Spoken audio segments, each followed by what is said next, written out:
E aí, turma, preparados para mais um banho de conhecimento biológico? Vamos ligar a ducha? Hoje a aula é sobre algas, né? Algas, nossas alguinhas lindas, maravilhosas e algumas gostosas, né?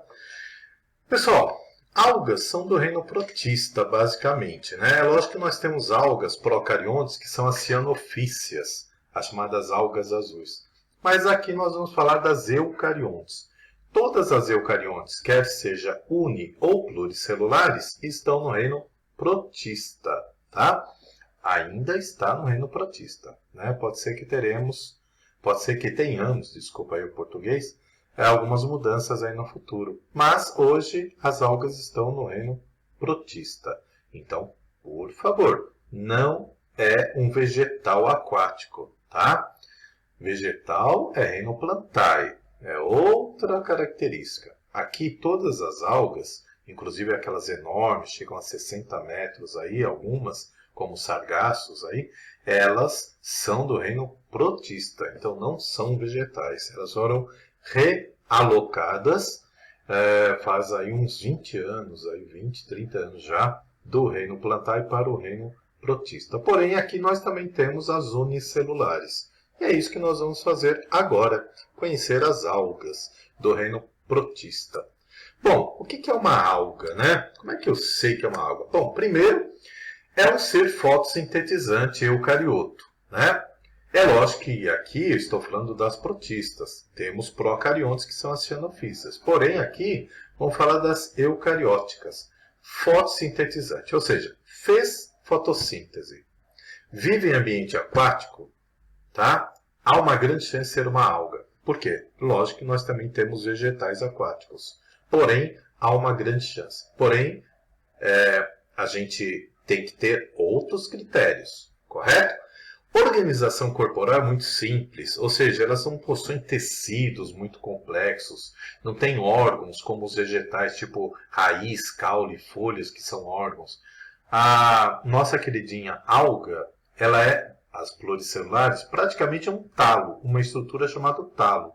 Tanto que elas são chamadas de talófitas. Tá? Se vocês ouvirem ou lerem esse termo, talófita, eles estão se referindo aí às algas. Ok?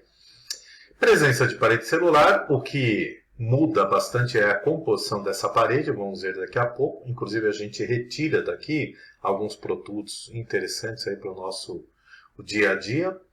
Não formam embriões multicelulares, pessoal, isso é a principal diferença. Não há fase embrionária no mundo das algas. Os vegetais, sim. Os vegetais têm fase embrionária.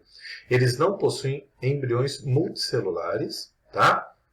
Alimentados ou protegidos pela sua genitora, pela alga-mãe, tá certo? Então, um vegetal ele tem órgãos, tem fase embrionária, é bem mais complexo, tá? Aqui não. Então eles vão ficar sempre restritos a um ambiente bem úmido, né? Nos oceanos, aí, nos lagos, rios, beira de riacho, né? Um tronco de uma árvore pode estar o limo. O limo é alga, tá? Que se forma aí em ambientes bem úmidos. Vamos para as características mais específicas. Meus queridos, o que se fala muito é da importância das algas. E olha, nós não estaríamos aqui agora se não fossem as algas. Elas são responsáveis e representam praticamente 90% de toda a fotossíntese que ocorre no planeta. A gente fica dando crédito aí ao oxigênio que nós respiramos às florestas, tal. Cara, não é. As algas aqui realmente produzem grande parte do oxigênio que nós respiramos. Por quê? Primeiro que elas vivem em ambientes aquáticos. Segundo, 70% do nosso planeta é coberto por água, cara. Então, grande parte da fotossíntese é responsabilidade delas. Elas são a primeira linha ali, ó, de produção orgânica na maior parte dos ambientes aquáticos. Tá? Temos a quimiossíntese e a fotossíntese. A fotossíntese é o carro-chefe. Então, elas dão início às cadeias e teias alimentares. São a base da cadeia alimentar. Estão lá no nível dos produtores. Então, qualquer ambiente aquático, o nível dos produtores está sempre ocupado por uma alga. tá? Se for unicelular, nós chamamos de fitoplâncton. Lembra que plâncton é uma comunidade formada por seres muito pequenos que são levados pelas correntes, né? Então, eu tenho fitoplâncton, que são as microalgas, e os zooplâncton são microanimais. Elas sim é que estão renovando o nosso oxigênio aí todo dia, ok? A chuva, pessoal, é uma coisa que talvez vocês não saibam.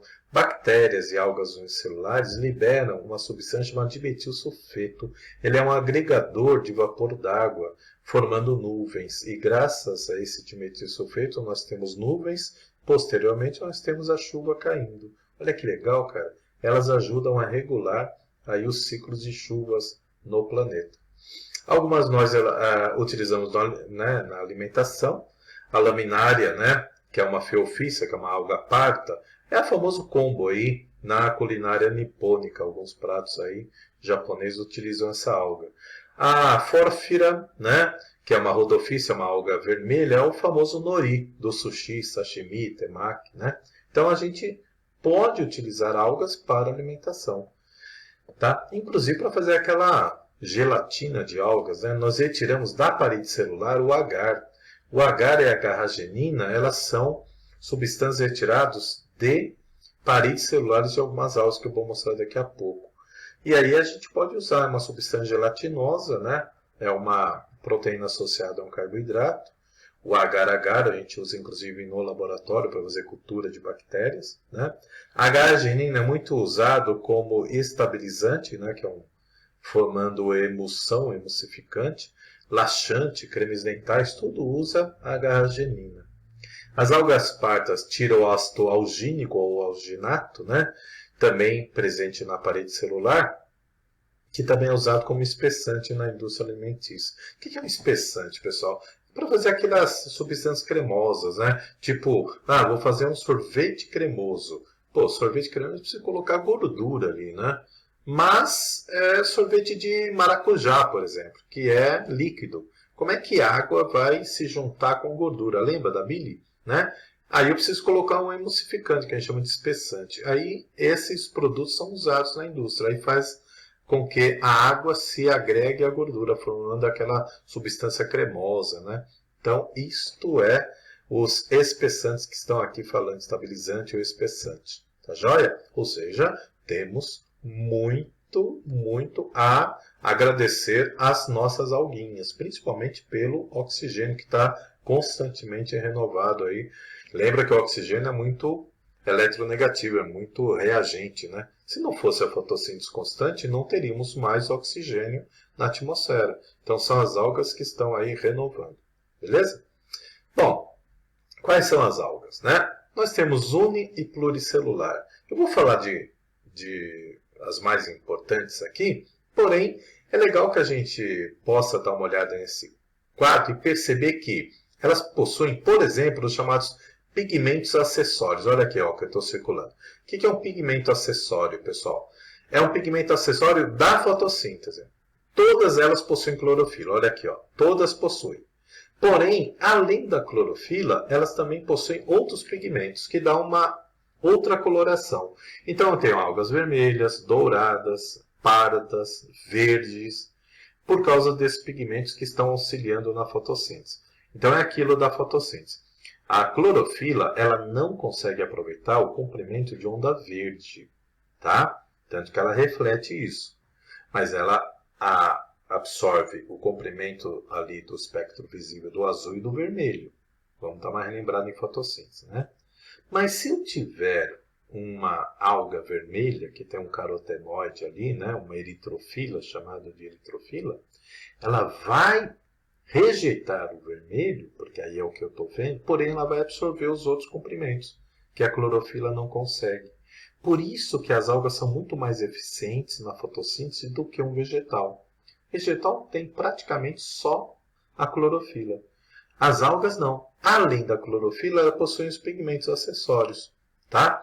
Por isso que eu vou falar aqui que uma dos critérios é a coloração que muda, né? Então tem algas pardas, vermelhas. E aí outra coisa que muda é o componente da parede celular. Pode ser a celulose, olha a algina, o agar, a agarragenina, né? O que eu posso ter aí na parede celular? Eu posso ter silício, cara. Tá? As diatomáceas possuem silício, tá certo? Posso ter carbonato de cálcio nas clarófitas, né? Ou seja, há uma infinidade de compostos na parede celular, enquanto que os vegetais só têm celulose praticamente, né? Aqui não, aqui eu tenho uma variedade muito grande de compostos na parede. Substâncias de reserva eles costumam não perguntar, tá? Mas também pode variar. Enquanto que os vegetais só têm o amido praticamente, as algas têm têm uma infinidade de substâncias de reserva aí nas suas células para serem usadas aí numa escassez aí de fotossíntese de nutricional, tá certo? E é lógico que vocês podem perceber ali, nessa coluna aqui, ó, que eu tenho unicelulares e pluricelulares nesse rol aqui das nossas queridinhas algas. Tá certo? Vamos conhecer algumas? Vamos lá. Pessoal, as clorofíceas, né, em português, são as algas verdes. São umas das mais faladas. Por quê? Vamos botar no quadro? Olha aqui, ó. Essas aqui, ó. As clorofíceas, ou nome clarófitas, né, em latim, elas são as algas que deram origem aos vegetais. Hoje nós sabemos pelo material genético, análise do DNA, mas principalmente pela substância de reserva ser o amido, mesma coisa que a gente encontra nos vegetais, e o composto da parede celular é a celulose. Então elas são as algas que deram origem aí aos nossos queridinhos vegetais. Essa aqui a gente até encontra aí em praias, depois de uma noite aí de mar revolto, ressaca que a gente fala, a gente encontra essa aqui que é chamada de alface do mar, né? A uva. Tá? O nome dela está aqui, ó. Tá certo? Então aqui eu tenho unicelulares ou pluricelulares, tanto em água doce como em água salgada, e elas podem formar em associação com os fungos os líquens, tá?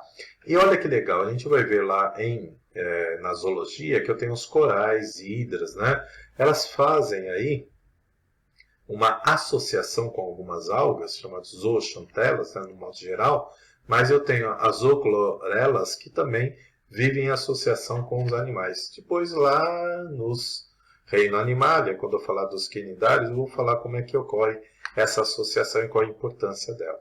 Mas dos líquens a gente já ouviu falar lá na ecologia, né, que é uma associação mutualista entre fungo e alga. Tá ok? Bom, um outro filo aqui, pessoal, são as feofícias, né? Feófitas. Elas são algas pardas, tá? Essas aqui são as mais conhecidas, são os sargassos. Forma aí o chamado mar dos sargassos no Caribe, que é bem conhecido. Mas nós temos representantes aqui também na costa aqui do Brasil. Temos aí em quase todo o mundo representando as feofícias, ok? Bom, as feofícias, pessoal, elas são aquelas alguinhas aqui, ó, feofícias, de onde nós tiramos a algina, o alginato, tá? Que é um espessante muito usado na indústria. E elas também formam aquele kombu, né? Que é uma alga utilizada aí também na culinária nipônica japonesa, tá? Elas são enormes, né? Elas são flutuantes, o mar do Sargasso fica longe da costa, porque a maioria das algas, vamos lá, vamos entender. Elas fixam seu talo no fundo lá do oceano, né? Ou de um rio, de uma lagoa, e aí precisa ter luz chegando ali no fundo, né? Então, você não vai encontrar muitas algas multicelulares em alto mar. Os sargassos, eles têm essas estruturas aqui, ó, que ficam preenchidas por ar. E aí elas flutuam. Então, elas são flutuantes. Então, elas podem ficar longe da costa, sem muita concorrência com as outras algas, né? Por minerais. E elas podem ter aí talos chegando a 60 metros, tá? São um pouco mais complexos, né? Até lembram caules e folhas aqui, ó, os talos. Mas ainda são talófitas, ok? Depois disso, nós temos as carofícias, né? Carófitas. Essas aqui são chamadas de muscos pétreos, né? O apelido deles. Mas, cara, eles têm aqui, ó, uma parede celular feita por carbonato de cálcio. Então, elas não são aquelas algas flexíveis que as ondas levam. Elas são bem rígidas, tá? Elas possuem praticamente clorofila, né? Como pigmento Elas são multicelulares, como a gente está vendo aqui pela foto, né? Mas a característica delas é que nós temos aqui, ó, carbonato de cálcio na parede celular junto com a celulose, tá? Alguns aí estão querendo reclassificar como clorofícias, mas hoje ainda são carofícias, tá joia? Temos as algas vermelhas, as rodofícias, olha a coloração dela aqui, ó, nessa foto. Daqui eu tenho o nori, tá? Nesse grupo, não esta aqui, né, da foto. O nori, pessoal, é aquela alga que a gente tem lá no sushi, sashimi, né? Aquilo não é vermelho, lógico, né, meu querido e minha querida? Ali passou por um processo industrial, né? Agora é deste grupo, tá? Das rodofícias, algas vermelhas. Todas essas que eu estou falando até agora são multicelulares, praticamente, tá? Os representantes que a gente conhece. É lógico que eu tenho um outro unicelular. Mas desta aqui a gente retira, pessoal, a garragenina da parede celular e o agar. Agar-agar é retirado também destas algas vermelhas. Muito importante isso aí para a indústria. Tem muito cultivo de alga hoje, viu? Em algumas regiões aí do planeta, o litoral aí facilita a produção de alga. Inclusive aqui no nosso sul do Brasil, naquela região ali de Florianópolis, ali, o pessoal cultivava praticamente marisco e ostra, e hoje eles também estão produzindo algas para a indústria. É uma fonte de renda aí muito... E elas são ricas em nutrientes, né? São uma fonte alimentícia que deveria ser mais explorada num país como o nosso, que tem uma grande costa, aí, né? 8.000 quilômetros de praias. Então a gente poderia aproveitar isso como uma atividade sustentável, né? Porque não vai agredir muito o ambiente. Porém, ao mesmo tempo, a gente vai ter uma fonte alimentícia aí e para a indústria, né? Também retirar alguns produtos aí da sua parede, tá certo? Bom, vamos lá. Vimos aqui essas três primeiras e a última aqui, né? Vimos essas 4. Agora, pessoal, vamos falar das unicelulares, tá? Onde eu tenho unicelular. Uma das mais conhecidas e representa a maioria do fitoplâncton, cara, grande parcela, praticamente 80% do fitoplâncton, é desse grupo aqui, ó, chamado Chrysophycias, tá? São douradas, mas elas têm uma carapaça, olha que legal, né? Elas têm uma carapaça chamada frústula, que é feito de sílica, cara. Olha como que fica ao microscópio. Elas são células, tá? São unicelulares. Mas olha, as frústulas, né, que é essa carapaça que elas possuem, cada uma aqui é de uma espécie diferente, tá? Elas têm um nome aí popular de diatomáceas e elas, quando morrem, essa carapaça forma uma areia muito rica chamada areia de diatomito. Diatomácea, areia de diatomito, que é utilizado pela indústria. Cara, imagine uma areia feita de microcarapaças de algas que morreram. É uma areia que é usada em cera de automóveis, creme dental. Ela dá uma abrasividade muito, muito delicada a alguns produtos. Filtros especiais usados em algumas indústrias usam essa areia de diatomito. Alguns litorais têm devido a correntes e tal, há um acúmulo maior desta areia de diatomito nas praias. Então eles vão lá, retiram, com a licença ambiental, né? Retiram a areia e conseguem separar essa areia de diatomito aí. Cara, é muito rico e lindo de se ver ao microscópio as diatomáceas. Praticamente 80 a 90% do fitoplâncton são diatomáceas, tá? Elas que realmente são as responsáveis pelas nossas cadeias e teias alimentares, porque é o fitoplâncton, e também a renovação de grande parte do nosso oxigênio. São as diatomáceas. E, é lógico, a característica principal é a frústula, né? A parede celular que forma aí, a partir da sílica, o dióxido de silício, né? Essa estrutura linda de se ver. Guardem esse nome, diatomácea e areia de diatomito. Tá bom? Bom, temos umas outras chrysophycias que são faladas aí normalmente, né? De água doce, e elas formam esses talos multicelulares aqui, ó, tá? Então, as crisofíceas, as mais importantes são as diatomáceas, porém, eu posso ter as multicelulares também, tá joia? Bom, euglenas, essas aqui não têm parede celular. Por quê? Cara, as euglenas, elas são mixotróficas. Vamos lá? Parem as máquinas. Autótrofo produz seu próprio alimento, fotossíntese. Heterótrofo captura alimento, né? E o mixotrófico faz os dois, cara. Então, elas vão, em condições de afótico sem luz, elas vão capturar alimento. Então, a parede celular atrapalharia elas, né? Então, elas realizam fagocitose. E, com luz, elas realizam fotossíntese. Olha que lindeza as euglenas, né? Porém, algumas aqui são exclusivamente heterótrofas. Então, é aquela discussão. Isso aqui é um protozoário ou é uma alga, né? Então, tem aquela discussão na biologia. Mas, cara, para nós aqui são algas porque a maioria delas aí realizam também a fotossíntese, tá? São lindas, estão flageladas e estão aí nos nossos oceanos, aí povoando a nossos oceanos e também água doce, rios e lagos, principalmente lagos, tá? Alga gosta de água parada, não gosta de rio não, tá joia? Bom, vamos lá. Estas aqui, as dinoflageladas, são bem faladas, principalmente esse grupo aqui, ó, pirrofíceas, porque elas são, apesar da foto, né, elas são vermelhas, pessoal. Pirro lembra fogo, piro, né? Então, essas aqui também vão fazer aquela associação com corais que eu falei que eu vou dizer lá em zoologia. Mas elas são responsáveis por um fenômeno chamado maré vermelha. Dinoflagelado, porque normalmente tem dois flagelos, tá? Olha isso aqui, ó. Isso aqui é chamado maré vermelha, essa mancha avermelhada que nós percebemos em alguns oceanos, tá? Crianças, isto aqui é um perigo. Por quê? É um desequilíbrio ambiental. Quando tem condições de luminosidade, temperatura e muitos nutrientes aqui são minerais, essas pirrofíceas, elas podem se reproduzir, elas têm um poder de reprodução muito rápido por cisciparidade, né? Uma se divide em duas.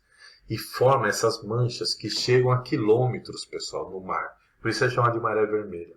Qual é o problema? O problema é que quando elas morrem, elas soltam uma toxina no ar. No ar, tô louco. Elas soltam uma toxina no oceano. E o organismo que entrar em contato com ela vai morrer. E nós, indiretamente, podemos ser intoxicados quando comemos frutos do mar que morreu com maré vermelha. Por exemplo, uma ostra, um mexilhão, né? A gente está comendo lá no restaurante Aperamar e a gente não sabe, mas ele morreu por causa de uma maré vermelha que deu lá em outro estado. E aquilo ali chegou o pescado para ser vendido. Por isso que quando tem maré vermelha, eles cortam a pesca, né? Eles simplesmente param todo o comércio de frutos do mar da região, devido à contaminação que pode acontecer no ser humano. Não tem casos de morte por causa dessa toxina, porque nós vivemos em ambiente terrestre. Mas se tiver aqui um cardume de peixe, eles vão morrer, tá? Então, a maré vermelha, as algas liberam uma toxina no oceano, tá joia? Mas tem um lado bom, elas também são bioluminescentes, olha que coisinha, né? Elas também, ó, são responsáveis por brilhar aí a água do mar quando tem agito, né, do mar. Então, você agitando o mar lá à noite, você vê lá uns brilhos, né? São essas algas bioluminescentes. Porém, isso aqui é um perigo, do jeito que está aqui na foto, viu, gente? Isso aqui, ó, é um passo para ter uma maré vermelha. É uma superpopulação dessas microalgas, tá? O nome dela é Noctiluca, mas é desse grupo aqui das biofícias. Então, toda vez que tem isto aqui, ó, no oceano, fique esperto, porque a iminência de ter aí um desequilíbrio ambiental, aí, uma superpopulação de algas, e podemos ter uma maré vermelha. Não é obrigatório, mas podemos ter, tá? Mas é lindo de ver isso aqui à noite aí nos oceanos, tá certo? Pessoal, é isso aqui que a gente tinha que falar. Na reprodução, eu vou deixar para falar depois, na nossa próxima aula, que eu vou falar dos ciclos reprodutivos. E aí eu vou voltar a falar das algas, tá? Porque aqui é um ciclo que vai alternar a fase haploide e diploide. Eu prefiro deixar para falar quando na próxima aula nós falarmos dos ciclos reprodutivos, tá ok? Então deixa esse slide aqui dentro aí uma carta na manga, deixa no bolso que a gente vai sacá-lo depois da aula de ciclos reprodutivos. Então é isso, pessoal. Vamos lá para os exercícios e vamos nos vislumbrar das aulas.